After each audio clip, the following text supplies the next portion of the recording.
புதுச்சேரி கோரிமேடு பகுதியில் ஜிப்மர் மருத்துவமனை மற்றும் மருத்துவக் கல்லூரி மத்திய அரசின் கட்டுப்பாட்டில் இயங்கி வருகிறது.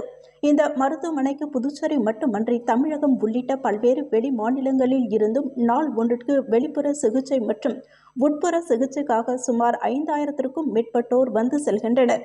இங்கு புற்றுநோய், மனநோய், இதய நோய், நரம்பியல், இதய அறுவை சிகிச்சை, நரம்பு அறுவை சிகிச்சை, சிறுநீரகவியல், சிறுநீரக மாற்று போன்ற சிகிச்சை அளிக்கப்பட்டவர்களுக்கு மாதந்தோறும் இலவசமாக மருந்து மாத்திரைகள் வழங்கப்படுகிறது.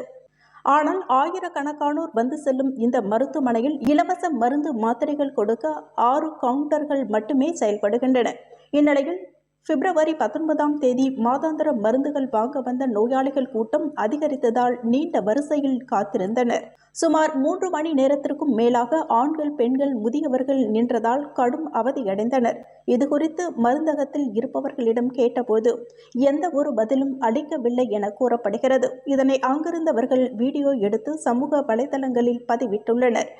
இரவிலோ புறப்பட்டு காலையில் சிகிச்சை பெறுகிறோம். மருந்து வாங்க வந்தால் இங்கேயும் நீண்ட நேரம் காத்திருந்து வரிசையில் நிற்க வேண்டியுள்ளதால் உடல்நிலை மேலும் பாதிக்கப்படுவதாக நோயாளிகள் ஆதங்கத்துடன் தெரிவித்துள்ளனர். மேலும் இனி வரும் காலங்களில் கூட்ட நெரிசலை குறைக்க கூடுதல் கவுண்டர்களை திறக்க வேண்டும் என ஜிப்மர் நிர்வாகத்தை பொதுமக்கள் மற்றும் நோயாளிகள் வலியுறுத்தியுள்ளனர்.